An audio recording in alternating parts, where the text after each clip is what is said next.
Bienvenue sur une autre vidéo de Novasmart. Le but de cette vidéo est de montrer l'installation du système 302.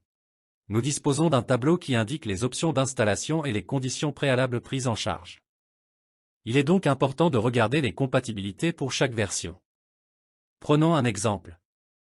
Si vous allez installer la version 8.2.2, elle est compatible ici avec Windows 11. Professionnel. Compatible ici avec Windows 10 Professional, avec 7 Professional, mais elle n'est pas compatible avec les anciennes versions de Windows, comme XP. Ce tableau nous montre donc la compatibilité du système. Si vous observez ce tableau, vous ne manquerez pas l'installation. Nous disposons d'un tableau qui indique les stations de serveurs, la compatibilité et les systèmes d'exploitation pris en charge. Jetez donc un coup d'œil à ce tableau pour voir si votre système est compatible avec la version à installer. Nous avons ici quelques conditions préalables. Parlons d'abord du domaine. Il n'est pas recommandé d'installer le système 302 sur une station dans un environnement de domaine. Si nécessaire, vous devez contacter le support technique de Smart qui vous donnera plus d'informations. L'utilisateur Windows doit être configuré comme administrateur local de la machine. Le fichier d'installation système 302 ISO est disponible sur le site web de Smart. Exemple, v8.2.2.iso. Vous devez désactiver les options de votre pare-feu. Cherchez dans Windows et tapez Windows Defend Firewall pour accéder à cette fenêtre qui ouvrira la fenêtre de désactivation du firewall. Dans cette fenêtre, désactivez toutes les options du pare-feu.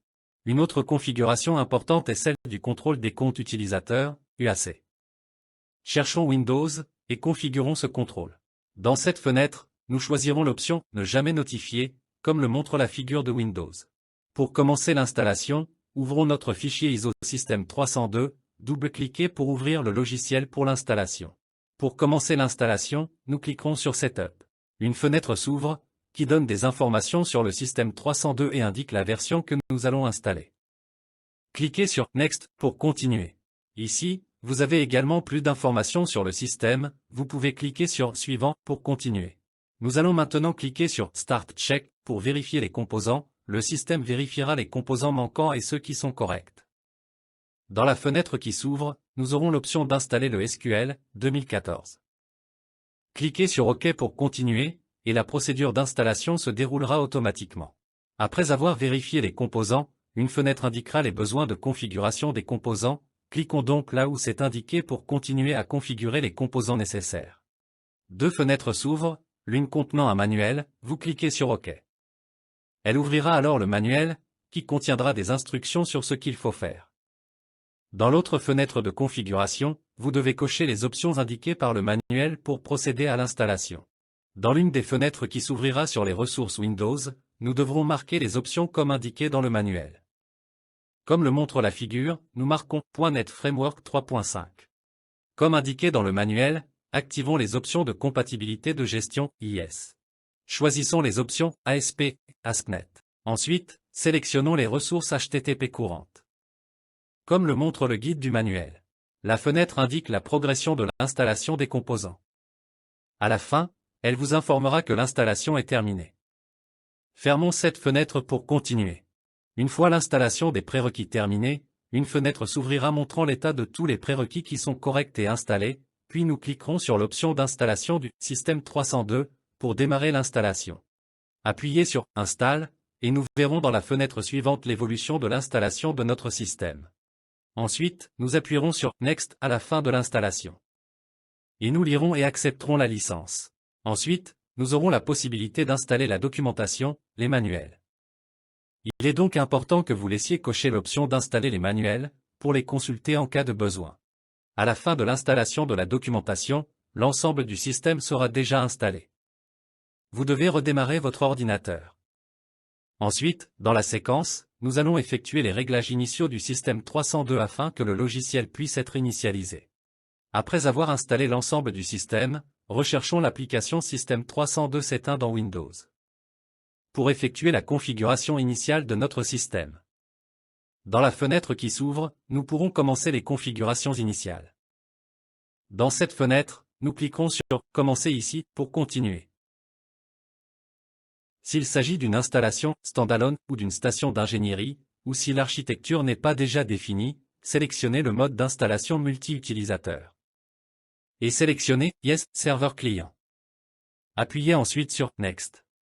S'il s'agit d'une installation de station client au PC, sélectionnez le mode d'installation multi-utilisateur et sélectionnez « No client ». Saisissez l'adresse IP de la station client.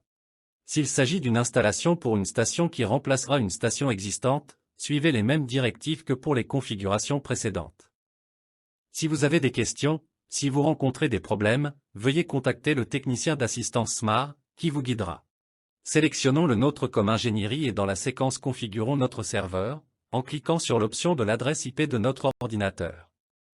Regardez dans la configuration de votre ordinateur, quelle est l'IP de communication que vous utilisez pour configurer dans cette option le serveur IP. En activant l'option « Synchronisation du temps », nous définirons qu'un serveur de temps, protocole NTP, sera utilisé dans le réseau d'automatisation. L'objectif est de synchroniser tous les postes de travail, les contrôleurs et les équipements sur la même base de temps.